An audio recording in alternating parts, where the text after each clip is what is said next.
Hello and welcome back to another episode of the Alter Your Health podcast, your source of information and inspiration to promote the holistic transformation of your health and the health of our planet. I'm your host, Dr. Benjamin Alter, and thank you for taking the time out of your day to be with me and share this time during this podcast episode. It's a good one with our guest today is Jeff Chilton. You might not know Jeff, but he is the founder of Namex, which is an organic mushroom extract company. And that would make him a fun guy or a fungi or a fun guy. And he is a fun guy and he's a knowledgeable guy and he has a lot of experience and background and education in fungi and mushrooms and mycology. And we talk all about his background and how he's come to create this brand and these products that are mushroom extracts. And I learned a lot in this conversation. You know, I also like fungi. I also like mushrooms. I like to eat them, and I like to use them as medicine to promote the immune system and all these kind of things. And I learned about how not all mushroom extracts and not all mushroom supplement products are created equally. And we talk about how it's so important to have a mushroom that is more pure, because a lot of our mushrooms today are grown on grain. They're what he says are myceliated grain as opposed to an actual mushroom extract or mushroom powder. So rather than being a pure mushroom powder, it's this combination of the mycelium, which is mushroom, and we're talking about that in our conversation. But it's a combination of that with the dried grain. So it's like this watered down kind of mushroom product and not a real full, pure mushroom product. So I learned a lot about that and the difference between mycelium and mushroom and the life cycle of a mushroom. Talk about organic mushroom growing, talk about growing mushrooms in China, which is where most of his mushrooms are grown that he sells in this country. And we talk about other mushrooms that are good to eat, some of our favorite mushrooms. And we talk about how, you know, while there are many mushrooms that are popular for various reasons with, you know, different properties and these kind of things, when it comes down to it, all mushrooms have healing benefits. And what that is, I hate to spoil the surprise, but it all comes down to the beta glucan in the mushroom, the polysaccharide in the mushroom that stimulates the immune system. So all mushrooms have that, and there are medicinal mushrooms that have even more kind of compounds and chemicals that promote other things. So we talk all about different medicinal mushrooms, and gosh, yeah, we covered a lot in this episode, so enjoy it. And if you haven't already subscribed or rated or reviewed this podcast, I would highly appreciate it if you did so. It allows me to have some feedback and some constructive criticism to help evolve all of these podcast episodes. So I'd appreciate if you take just a few seconds, subscribe, rate, and review. And also, if you want to learn more, go to alter.health/podcast, and you'll get this podcast and so many more. So without further ado, why don't we all just sit back and take a breath and relax as we enjoy this conversation with Jeff Chilton from Namex.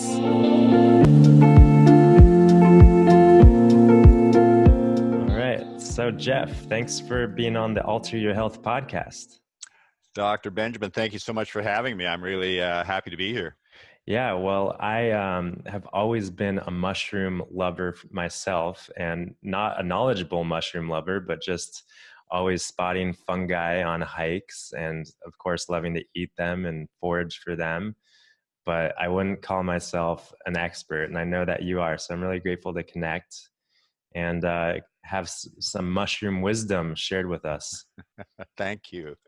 Yeah. So would you like to just start by sharing how you came to be such a fun guy? Well, you know what? Yeah, I was born and raised in the Pacific Northwest, Seattle, in fact, is where I grew up, and we're evergreen up here. We've got vast forests. It's a moderate coastal climate, and it rains a lot. So this is one of the best places in the world that a person could be in terms of mushrooms. And when I was younger, I was fortunate enough to get out and do some mushroom hunting with adults, parents of some of my friends, and I liked it. You know, a mushroom hunt's like a treasure hunt. You go out, you walk through the forests, and you find a mushroom. You're excited. You know, treasure, fantastic. And then when I went on to university, University of Washington, I studied anthropology, but I also studied mycology. And then I put the two together and considered what I studied to be ethnomycology. So I was studying the use of mushrooms in cultures worldwide, um, not only for their edible qualities, but as medicines and also in shamanism. So that was my field of study. And you know, when I left university, there's not much you do with a degree in anthropology. So I ended up thinking, well, gee, I'd love to learn how to grow mushrooms. And so in 1973, I went to work on a very, very large mushroom farm, stayed there for the next 10 years, and I literally lived with mushrooms for 10 years. Sounds like fun. Sounds like that was your My birthright, calling. your passage, your rite of passage, living with the mushrooms.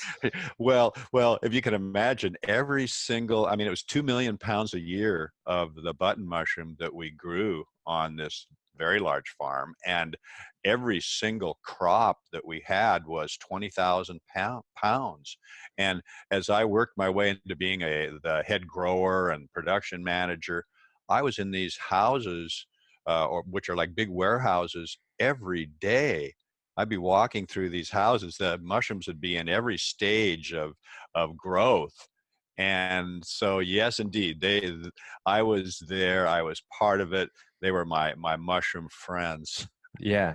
Well, I've in just like I was saying, my limited experience with mushroom hunting and foraging, I feel like when I'm out there in the woods, I definitely start feeling connected. Start feeling like they're calling, like they're speaking to me, like, oh, I got to go over here. I'm just kind of listening to the intuition and the guidance. And Sure. and after an hour or so walking around, I kind of feel like a little out of it and a little just kind Yeah. of like dazed and in on Disoriented to some degree. disoriented. Yeah. So it's interesting that, the mushroom energy, and that sort of thing. So could you maybe also start by sharing like what a mushroom is, and, because it isn't a plant and it isn't an animal, it's its own thing. So what the heck It's is its it? own kingdom. Right. Yeah, absolutely. Its own kingdom. And you know, it's interesting because a mushroom shares some common attributes with humans. Uh, the mushroom, or this organism that we call a mushroom. And let me start off by just explaining how this fungal organism, the different parts of it. For example, it starts with a spore. Mushrooms do not have seeds, so they have spores. And those spores, when they get out in nature, whether it be in the ground or in wood or whatever they land on, that spore will germinate into a very fine filament. And when multiple spores germinate and those filaments come together and fuse, they form a network, and that network is called mycelium. And the mycelium is the body, it's the vegetative body of this organism. And it's out there decomposing all that organic matter that falls to the ground every year, whether it be wood or leaves or grasses of any sort.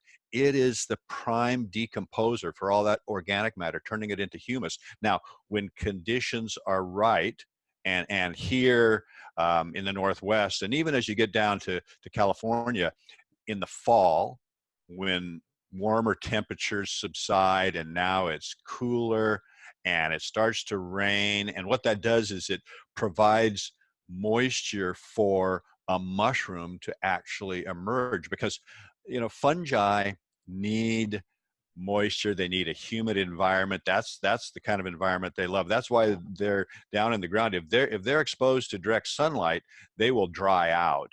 and once they're dry, they're done. They're not going to do anything at all. So when temperatures fall, when the rains come, the mushrooms come up. As they mature, they'll open up and they will produce billions. I mean, billions of spores will fall out of the gills of a mushroom and start this process over again. So that's a complete life cycle of a mushroom. And you know, those what we normally see. We don't normally see that mycelium that's down there. We normally see the mushroom itself, and that's what we focus on, and that's what we eat. That's what we use for herbal medicine. That's what they used in shamanism. So that mushroom's a really kind of very cool, very unique kind of organism that's out there. We find it when we're out in the woods for the most part, sometimes in cities, but that's basically So what just this to mushroom organism is. so just to distinguish a little bit between the mycelium and the mushroom, could you, if you wanted to, go and look at mycelium and harvest mycelium, or do you have to wait for it to become a fruiting mushroom? Well, you know what?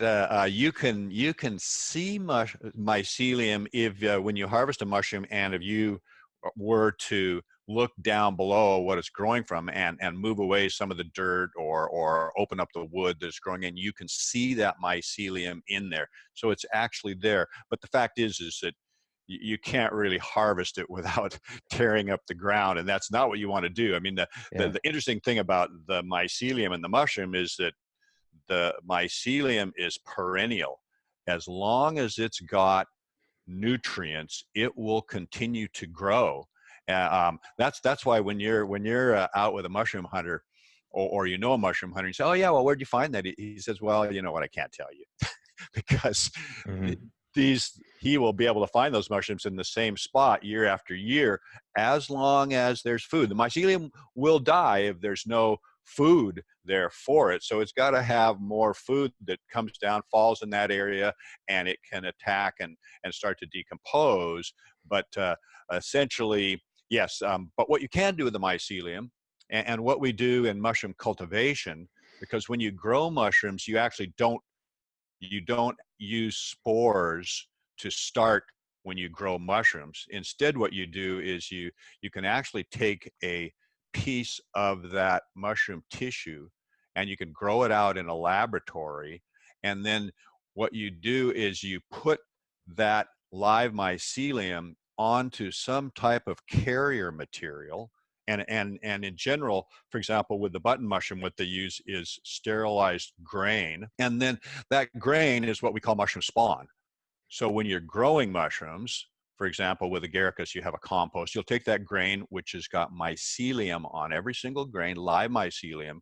You will spread it into your compost. You will mix it all up really good, and then you'll set it aside to incubate. And from every single kernel of grain, that mycelium will grow off into that compost until the compost is totally colonized by that mycelium. So live mycelium is actually the seed that you use to grow mushrooms.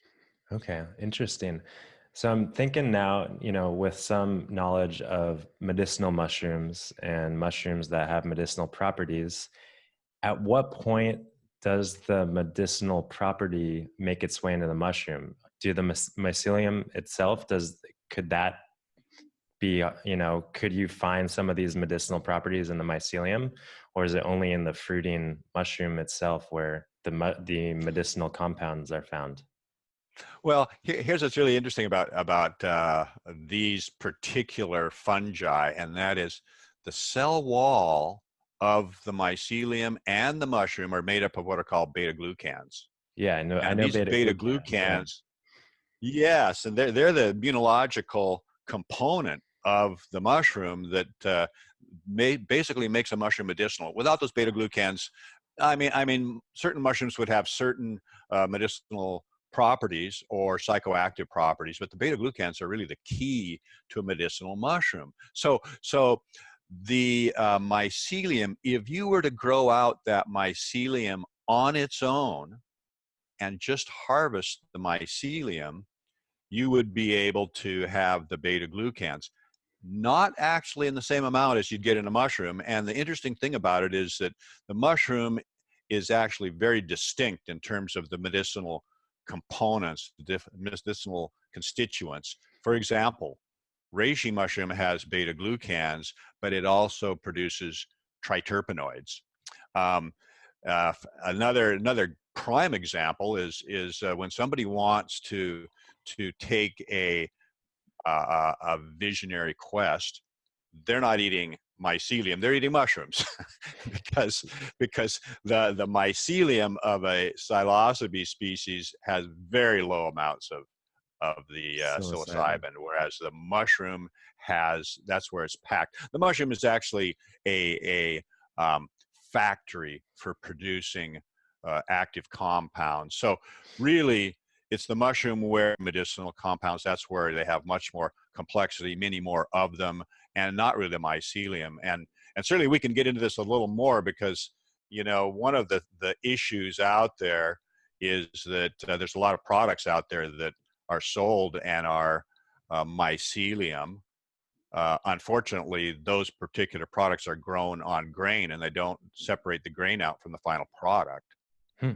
And that's a huge issue because in 2015, I actually did a study where I analyzed 95 different samples.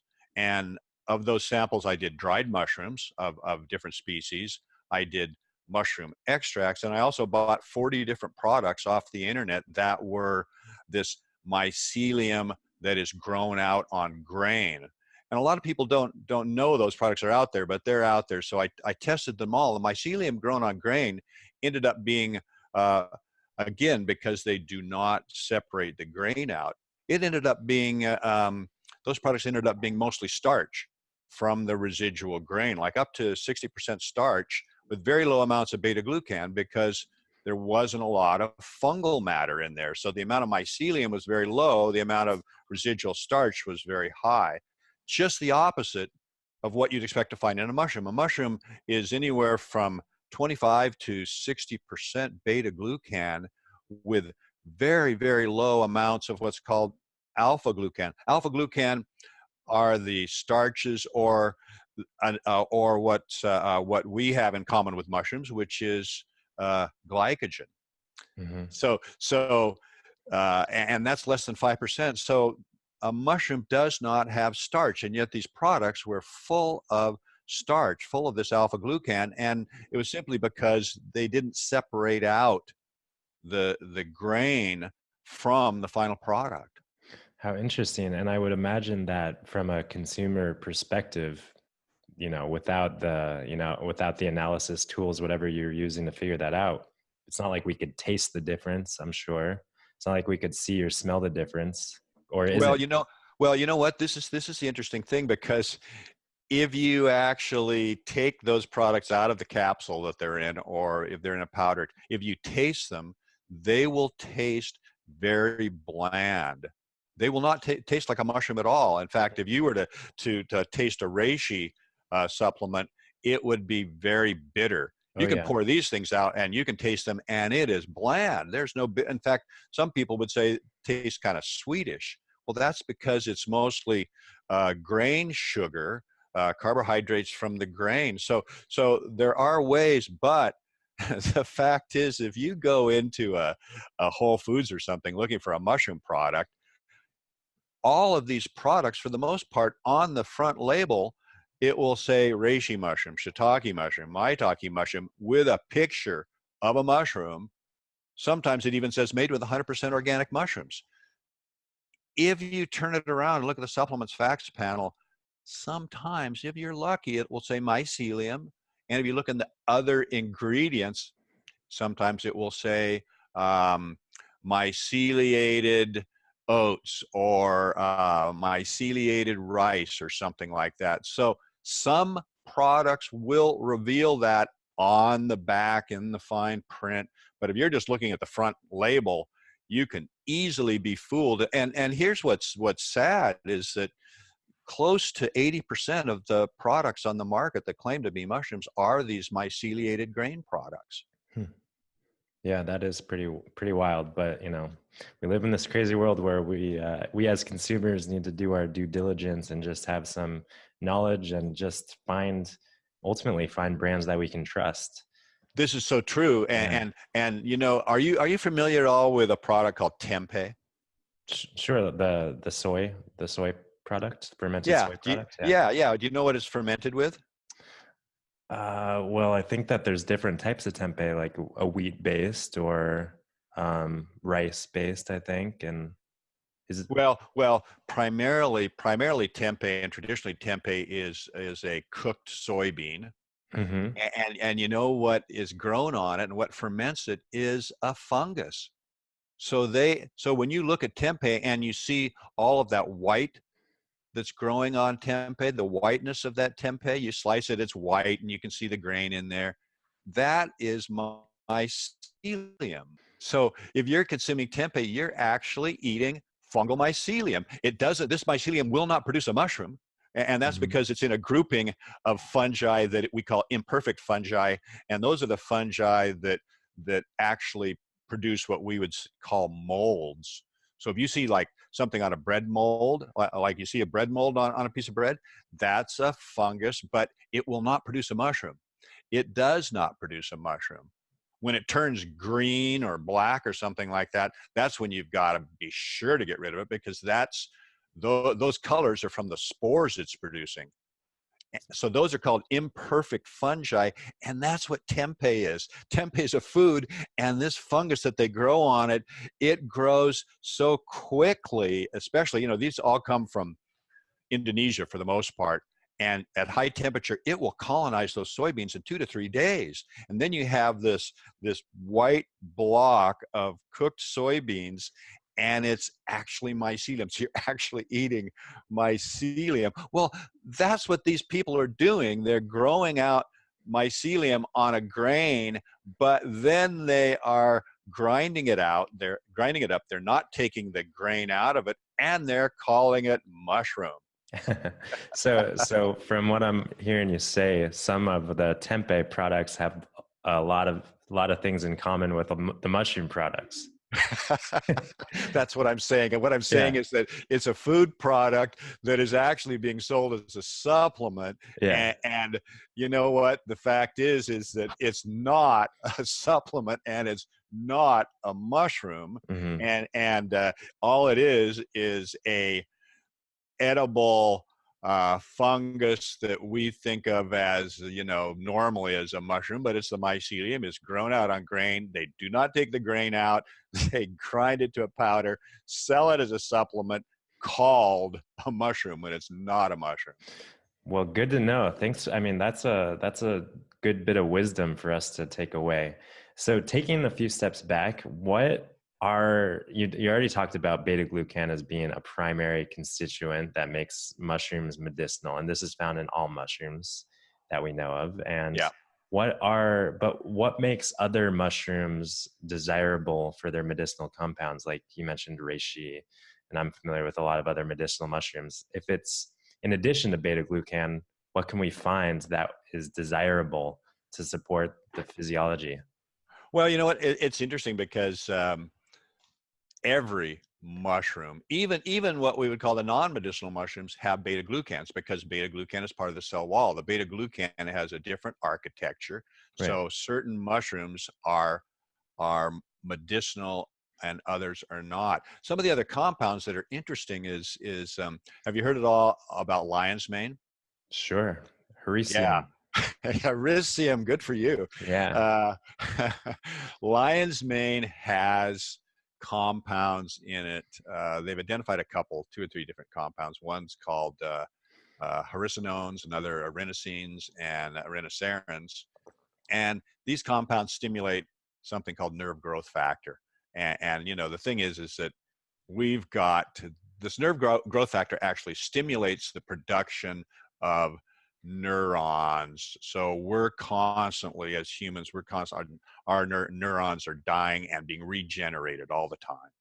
Well, as we get older, that process starts to slow down, and it seems like more are dying than being regenerated. Mhm. That's why people complain about losing their memory and things like this, right? Mhm. And that's where dementia comes, because all of a sudden that process is no longer working very well. So lion's mane has shown the ability to stimulate this nerve growth factor and the production of neurons. In fact, what's really interesting about lion's mane is there have been clinical trials using lion's mane. And in this one clinical trial from Japan, they gave two groups. One was a control group, one was not. They gave the one group 3 grams of lion's mane per day for 90 days. And before they took it, they both took a battery of tests. After the 90 days, they took the same battery of tests. The ones that had been taking the lion's mane showed much higher scores. Now, this is just one of the types of tests they use for these types Mhm. of things. And it showed this. And what was interesting is after 30 days, they tested them again, and the group stopped taking the lion's mane.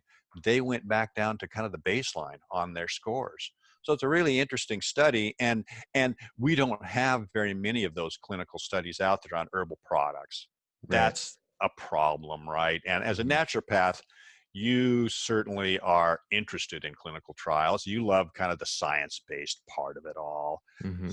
So, but when we get these clinical trials, it's really important. They've had another clinical trial out there where they found that 0.5 gram of lion's mane, and we're just talking about straight mushroom powder, that's what's really interesting about it, had a positive effect on people with dementia.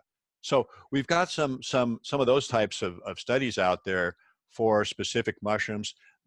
Reishi mushroom has been utilized for thousands of years. In China, it's kind of the premier medicinal mushroom. What's interesting about that is that reishi has one of the highest levels of beta glucans. It also has compounds called triterpenoids, and these triterpenoids not only have immunological benefits, but are also very, very good for the liver. And so they help regenerate the liver. They also help with blood purification. They are an antihistamine. So reishi's got these other properties like that. Each mushroom, now not all mushrooms have like these specialized compounds, but um, another one, turkey tail, has primarily uh, beta glucans. Another mushroom, cordyceps, has a compound in it called cordycepin, which is very unique to cordyceps. And are you familiar at all with cordyceps? I know that it grows out of a dead caterpillar. It's a crazy thing to watch. Cordyceps, what an amazing herb, huh? Only Yeah. the Chinese could figure this out. Yeah. Of course, they've got thousands of years to do it. So, but yeah, cordyceps grows up in the highlands of Tibet, and it's a caterpillar that hibernates in the fall. It's been infected with spores of this fungus. Uh, Over winter, as it's hibernating, it doesn't realize this because it's sleeping, but it is being consumed because these spores will germinate and the Mhm. mycelium will consume the insides of this caterpillar. And then in the summer, that mycelium will produce a small blade-like fruiting body, and people go out on their hands and knees in these pastures and harvest it, caterpillar and all. And that's what is the genuine cordyceps, and it's called winter worm, Oh. summer grass. So when we're taking, not to gross myself out or any listeners, but when we're taking cordyceps supplements, we're taking the caterpillar and all. No, you're not. Okay. And here's what's interesting, excuse me, interesting about it is that caterpillar fungus is being sold for $20,000 a dried kilogram. Wow. So That's not really what nobody, we're taking. no, you are not taking We're that. taking No. cordyceps that's grown out of a different medium. Yes, actually, what they did is back in the 80s, they took cultures of cordyceps into the lab, and they started in China. They started producing pure mycelium in liquid culture tanks of this. I mean, huge tanks. They'd grow out the mycelia. They would harvest it, get rid of the liquid. It was called CS4, and that product was significantly cheaper, and that is what is sold. But also, there's a lot of this cordyceps mycelium now that is grown on the grain in the United States. But here's what's really, really neat, Dr. Benjamin, is that you know, there's only maybe 24 mushrooms in the world that can be cultivated. It's not an easy thing to learn how to grow 24. mushrooms. Only about 24 mushrooms out that of can how be many species? I mean, yeah, thousands, tens of thousands probably. Yeah. thousands of species. So yes, so this is amazing. So in the last 10 years, they developed cordyceps cultivation. Now, not the cordyceps that is grown on the caterpillar. That's called Ophiocordyceps sinensis. This is Cordyceps militaris, and it is something that has been used interchangeably with the caterpillar fungus, but now they can actually grow it, and not on insects or anything like that, although in nature it grows off an insect, but they grow it without insects or anything. And now that's what we are selling in our business, is this Cordyceps militaris. So it is 100% the actual little fruiting bodies, 100% of that. So this is something that, for me, is just amazing. And for one, when a new mushroom comes into cultivation, it's incredible. For me as a mushroom grower, I'm just totally stoked on something like that. I'm just like, wow, another mushroom that they learned how to grow. It is not easy growing mushrooms, not easy at all. Yeah. So tell me what that process is. Obviously, there's some scientists figuring out the proper mechanism for growing a mushroom, and then do they patent it and like allow other people in on the secret? No, not really. How it works is first of all, you have to get a pure culture. So you find it in the wild, and you can do this with any mushroom. You find it in the wild, and then you take it in the lab, and you take a little piece of tissue and you put it in a petri plate, and you grow, and that piece of tissue, if it's clean, will grow mycelium. Now, not every mushroom is easy to culture, but some are. And so that's what you would do. You take this cordyceps in, you'd grow it out in a petri plate, then you would start to put it onto different growth mediums. And normally what you do when you're growing mushrooms is you go, what does this thing grow on? Oh, it grows on wood. Okay, I'll put it on sawdust. Oh, it grows in a pasture with animals in there, so a nutrified compost. Let's make a compost. That's the agaricus. Wood, that's the shiitake, the maitake, the lion's mane. All of those mushrooms are wood decomposers. Turkey tail. In fact, most medicinal mushrooms, which is really interesting, are wood decomposers. And one of the interesting things about that is that your substrate is where a lot of the precursors are to manufacture the medicinal compounds. So without that wood, you are not going to be able to produce the medicinal compounds that you would find from that particular mushroom in the wild. For example, chaga. Chaga grows on birch trees. Some of the compounds in chaga are found in the birch bark. So it is pulling those precursors right into its own body, and that's where it's manufacturing or storing those particular compounds. So having the precursors there. So with a cordyceps, they bring it into the lab, and one of the things that you have to do as you're finding the right growing medium for it is you would ultimately get that cordyceps culture from a dozen, 20 different cordyceps from as many different places as you can, because as a mushroom grower, you have to find one that actually adapts to cultivation and adapts to some other substrate that you're feeding it, and yields enough to make it viable.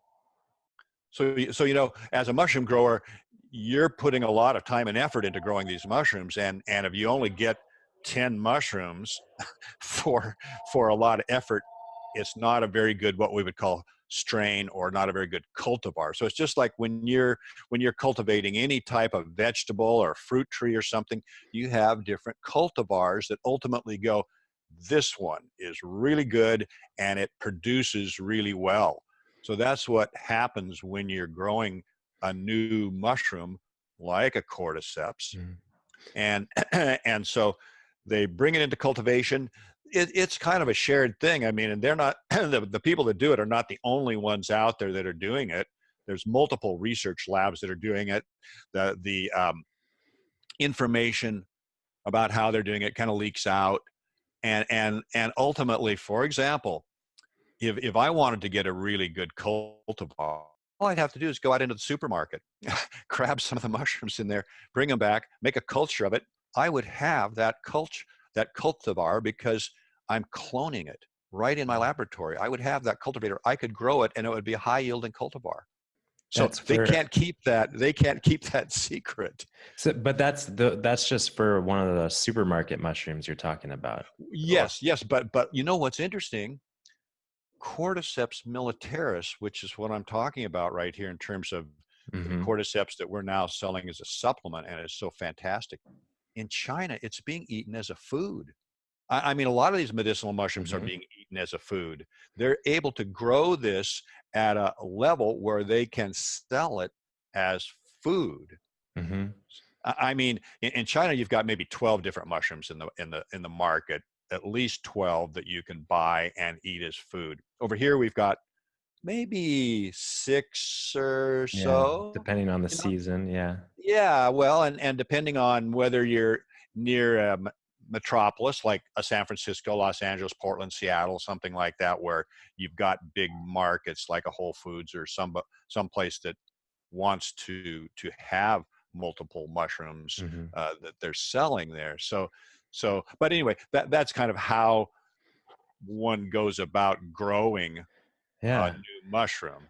Well, very interesting. I mean, the way that you describe it makes it sound pretty straightforward and simple, and it leads me to wonder, why have they only figured this out for 24 different mushrooms? What's the big obstacle that lies in front of the rest of the thousands of mushrooms? Well, here's a couple of the obstacles. Most of those 1,000 mushrooms are not very good to eat. They don't taste good. So they, Mhm. they don't bother cultivating them, right? So Right. what they're really looking at is, let's just say, for example, maybe there's 2 dozen or 3 dozen mushrooms in the world that are like choice edibles. And, But and what some of and medicinal. and medicinal, because a Yeah. lot of those choice edibles are in fact medicinal. Now, Hmm. some of them are not edible, like reishi not edible, Yeah. or No, no, turkey thank you. tail. Turkey tail's not edible. Um, but so it's a small pool, and some mushrooms actually are mycorrhizal. They grow in conjunction with trees. So you have to have the tree to grow this mushroom. You can't just bring it into your lab, grow out the mycelium, and then put it on sawdust or something. It just won't It needs grow. the real tree.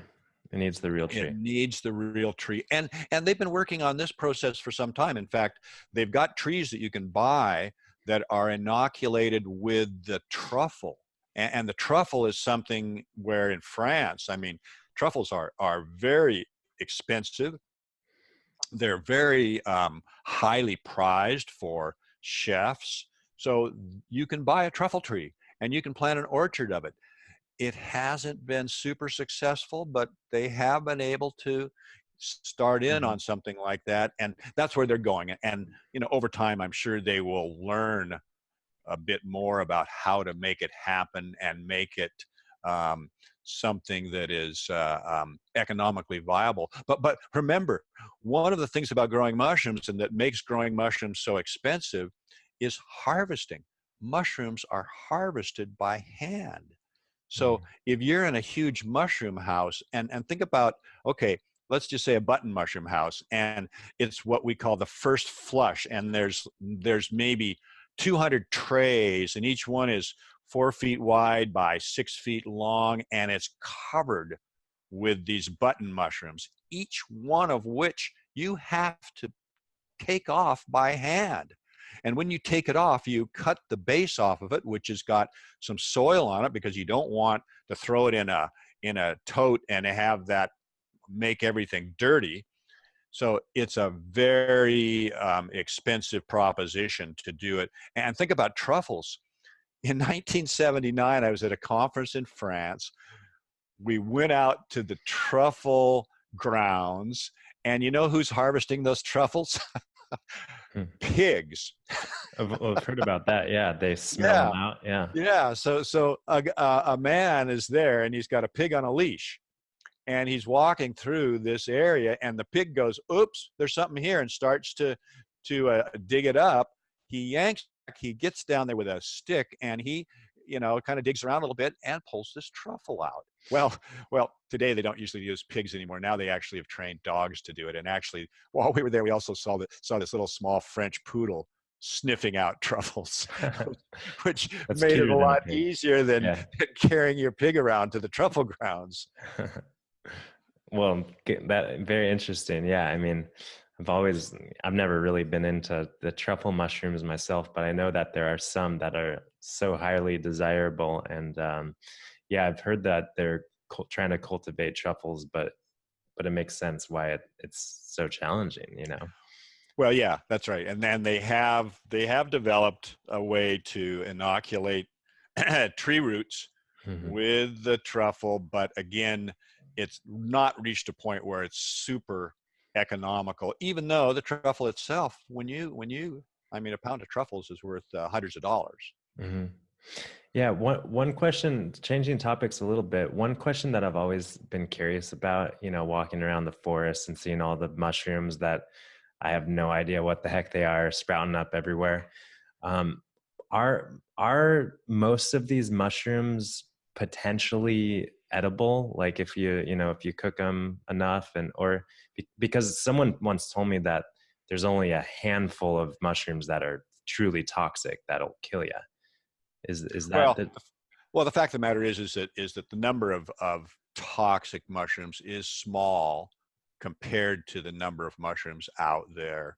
Um, but again, and so you could look at most mushrooms out there, and you could say most mushrooms are edible. But the point is that the They're not going taste, to taste that good. they're not going to taste that good. I mean, some of them will just taste like, oh my God, these taste like leaves, or Yeah, or a tree stump.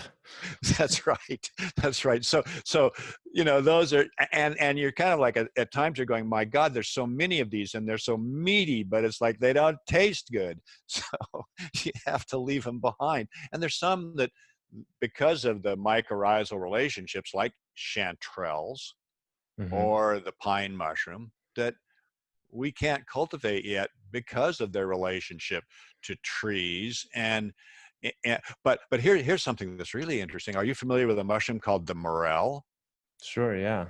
Yeah, morels. They grow in the springtime, right? Hmm. Delicious. They've just learned how to cultivate morels in China.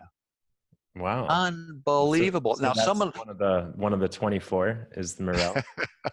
Wait, yes, and 24 is just a relative yeah, figure. It's not exact, it's but probably give or somebody somebody learned how to grow morels back in the 80s, and they patented the process. And there have been some farms in the U.S. that have been able to grow morels to some degree, but there is no morel farm in the U.S. It just, for whatever reason, they couldn't make it work. In China now, they're growing morels outdoors in big long rows, and I've seen the photos. um, it's happening there, and it's amazing when you look at these rows that are maybe 4 feet wide and 100 feet long, and you see them covered with morels. It is just a sight to see. You're just like, Wow. oh my God, let me in. I want to go harvest some of these things. Let me in. Let me have some of those guys. That's right. Yeah. So understanding how mushrooms kind of, grow from a substrate and, fruit into the world, how important is it to have organically grown mushrooms? Well, I consider it really important. My company's been organically certified since 1992. And here's how it works, which is kind of interesting, is that, in North America, you can grow mushrooms for food. And a mushroom grower can, let's say, take their shiitake to the market and get $5 a pound. And of course, if they sell it to a supermarket, then you're paying $10 a pound or something like that. But Mhm. the grower gets $5 a pound. But a mushroom is 90% water. So the minute you dry that pound of mushrooms out, now you have to get 50 pounds for $50 for a dried pound of mushrooms. And so the economics don't work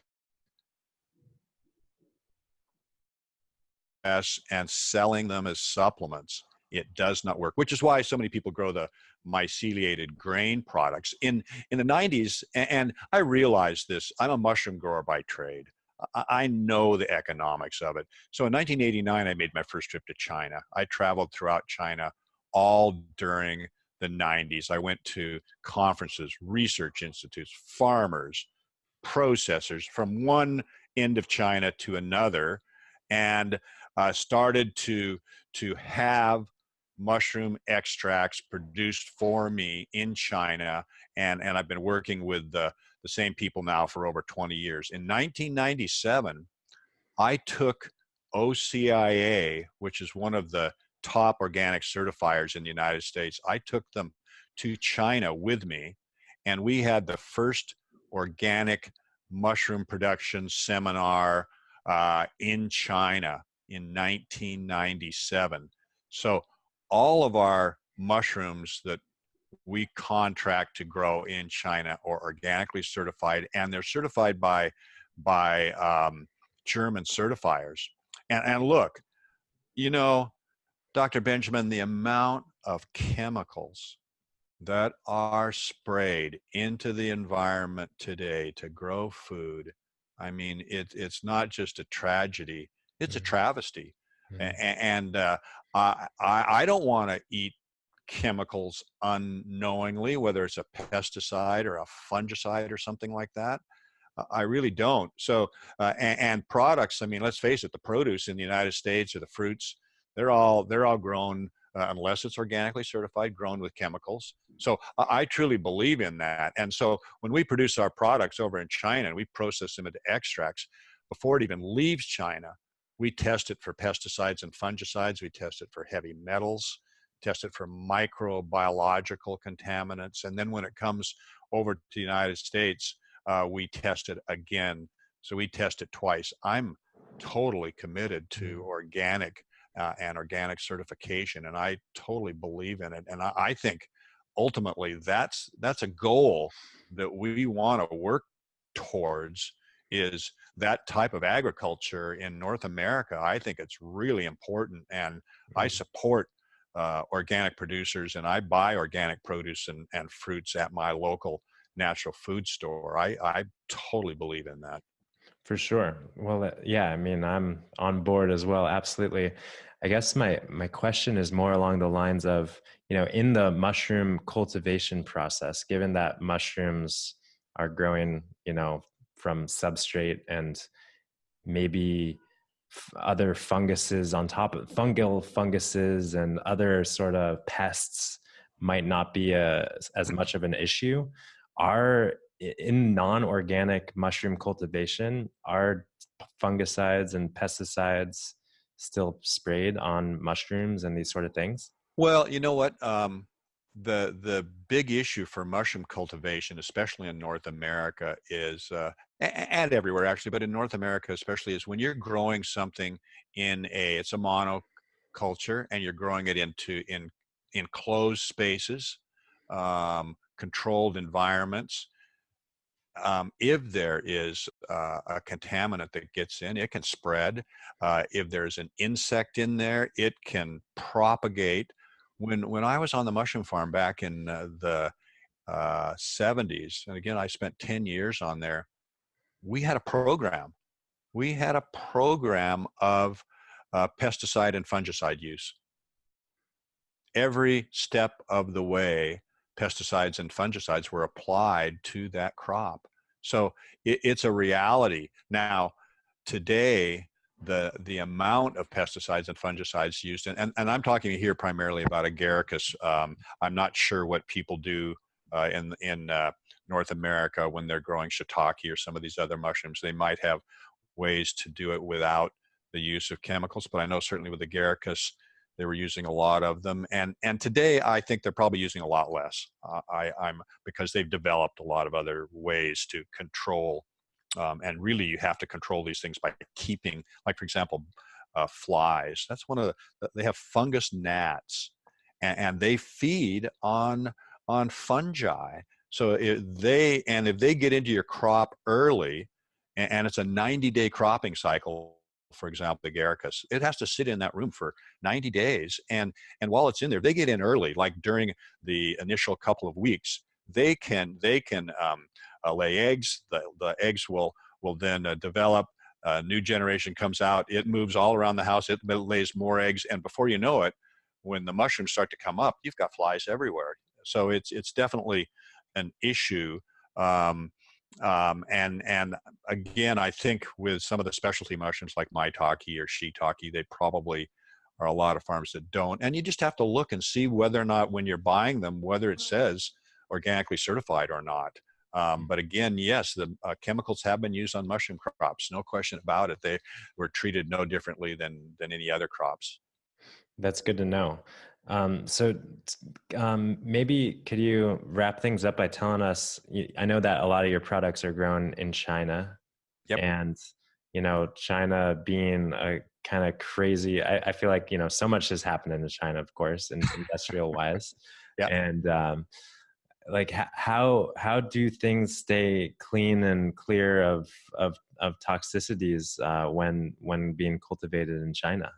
Well, I mean, think about it. For example, in the United States, where's the concentration of most of the industrial chemicals? Well, would you want to eat food that was produced on the Gulf Coast of the United States, down there, Louisiana, Texas, where all the oil and chemical production and all of that is, or in any other area where there's heavy industry that is putting all of these toxins into the air and the water and so on. So the key to it is where these happen to be grown, because you can have certainly drift. So our mushrooms, for the most part, are grown back up in the mountains, far away from these industrialized areas. That's number one, is to do that. And then number two is any and all of the substrates that we're using. And again, most of these mushrooms are grown on sawdust. So the sawdust and the nutrients in that sawdust, they're clean and free from all of those chemicals. And then these farms have to be organically certified. So they are essentially checked every year. And literally, if we find a pesticide or a fungicide in that crop or in that batch that we make, it's non-saleable. We cannot sell it. It doesn't work. So the grower and our processing partners, they have every incentive to maintain their certification and to make sure that those products are clean. So the way we manage it is we manage it all by testing. And that's really all you can do ultimately, is you just have to test and test. And so we cannot sell our products if it doesn't meet the specifications that are out there for heavy metals or pesticides or microbiological. We absolutely cannot. So in that sense, I have total confidence in our products, and you cannot imagine the amount of testing that we do to maintain that level. In the last decade or so, since you've been doing this for so long, have things gotten more challenging? Have you noticed more recalls on products and test levels and levels of constituents changing here and there, or is it Well, like, you know what? because I think The, from my perspective, and I think maybe an average consumer, it's like we know that we see the toxic clouds over China, and we just know that things are, and obviously, it's not all the whole country, right? And you've made that clear, but I think that we are our suspicion and our concern is raising. So is it, are we rightful in our raising of concern and well, you know what? suspicion? I think I think there's a lot of demonization going on, and a lot of it is just because businesses are. That's part of the way you are. It's a tactic. Oh, don't Don't buy the Chinese Chinese products stuff. at all. That's right. Don't buy Just Chinese stuff. Keep it American made, American grown, American processed, and Yeah. Well, and here's the thing. I totally believe in buying local as much as possible. The issue is that you literally cannot grow mushrooms in North America and sell them as a supplement. And I assure you, if you go out there and look at all those different mushroom products that say made in the USA supplements, they are not. You can tell if it says made in the USA. It is myceliated grain. It is that tempeh type product that they're trying to sell to you as mushroom, and it's mostly starch. And here's the thing that is so difficult is that product, it can say certified organic, kosher, non-GMO, all of the rest. It can have all of those different certifications and be nothing but grain powder, starch. You're thinking you're buying a mushroom. It's got all these wonderful certifications. It has celebrity spokespeople. It's still just grain powder. If you want certified grain powder, that's what you're getting with those products. And what I've chosen to do is I'm bringing this ethic to China. That's what has to happen ultimately. We have to bring this ethic to China and get them to clean up over there. And remember, we dumped all of our polluting industries onto the Chinese because that's how they developed their industries, just like we developed our industries the same way back in the early 1900s and so on, until we went, oh man, this is polluting the you country. take it. You take it. Yeah. Exactly. We've Well, exported yeah. that. Although, I mean, let's face it, there's still areas in the United States where you don't want to go there because it is so badly polluted and the chemicals in the air are so dense. You do not want to go there. So it's not like it's not happening in the US. The amount of pesticides and fungicides and chemicals sprayed on US crops is probably as much as anywhere in the world on a per capita basis. But again, I've chosen because you can't manufacture a mushroom supplement, growing mushrooms in North America. You just can't unless you're a very small little company.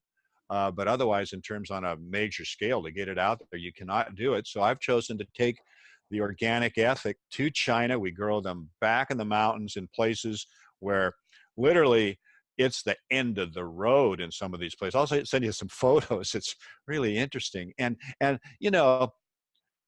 I tell you, it's sad, whether it be in China or in Europe or in the United States, when you go up in the mountains and you look at where that fresh water comes from and you see that crystal clear, beautiful water coming down out of the mountains, and you see it start to change after it goes by every single town and village and city, to where when it finally dumps into the ocean, it is a polluted mess. Man, I see that everywhere. I see that in Europe, Switzerland, great water, comes out in Netherlands, ugly. Same in the United States. Mississippi, can you imagine? Could you imagine the Mississippi River swimming in it or drinking from it when it pours out into New Orleans? I mean, my God, it is as toxic as anything. So these things are still out there. Those are issues we all have to address. And I'm basically making a mushroom supplement in China, but I'm bringing that ethic to China, and ultimately they will hopefully, like us in North America, turn towards non-chemical methods of production. Mhm. Cool. I like that. I like that. Sharing the organic ethic. I think that's so You important. Yeah. you have to. You Yeah. have to. I mean, my God, it's the world is so small these days, Dr. Benjamin. It's just amazing. Yeah. So your company is Namex, and what is the top selling product that you guys have? What are people buying the most of? A lion's mane. That's the hot, like, is that the new hot product? Everyone wants It's a sharp brain everybody in their wants ears. lion's mane right Yeah. now. The top four actually are lion's mane, chaga, reishi, and cordyceps. Those are the top four sellers. Chaga's out there, and look, let me say something else. Chaga is really the flavor of the month. If you go on the internet, it's like the king of mushrooms. Nothing that chaga can't do. It's a panacea. Please do not believe the hype. Okay. I Yeah. really do Coming not from like. coming from a mushroom man, don't believe the hype of the mushrooms. Do not believe the hype. I mean, mushrooms have a place. They can do certain things. They're not a panacea, but think of mushrooms really as prevention, something that's there. You take it on a regular, just eat mushrooms, bring it into your diet. You Yeah. know, there's lots of great mushrooms out there. Eat the shiitake, eat the maitake, eat the agaricus. Bring it into your diet. If you want to do a little more at that point, supplement. But start by eating mushrooms. It's a great food. Thank you. That is a great reminder. I think that we live in this pill popping supplement world, and of course, there's a place for it. But I like to remind people that supplements are called supplements because they supplement something. Absolutely right. I totally agree.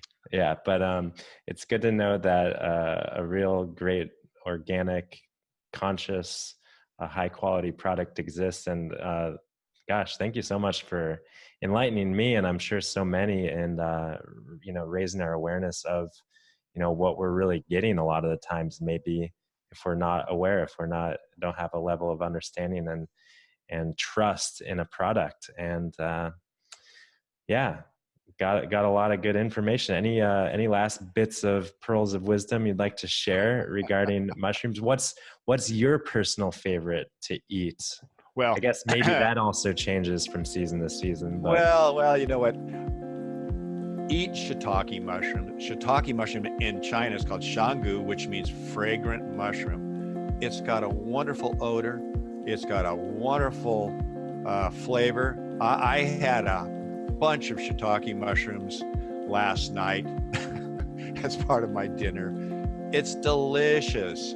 So definitely put shiitake mushrooms into your diet. And the other one that's really, really fun and really, really tasty is the Enokitake. And it's a bundle of maybe 1,000 little long stems, small little cap, but you strip them off, you fry them up, and it's like noodles. And whatever you do, don't cook mushrooms in a pan that's too cool. Hot pan with your oil or whatever. If your pan's not hot enough, the water comes right out of them. Next thing you know, you're complaining about soggy, slimy mushrooms. right. Hot pan, cook them long enough. That will keep the moisture in. They'll be very tasty. All right. Well, Jeff, it's been a real pleasure, and thanks again for sharing your wisdom and experience. And yeah, thank you. Hey, thank you for having me on. I really appreciate it, and it's been a pleasure speaking with you. All right. Yeah. Take care, Jeff. Peace and love to the listeners. Until next time. Peace to you, Dr. Benjamin. Thank you.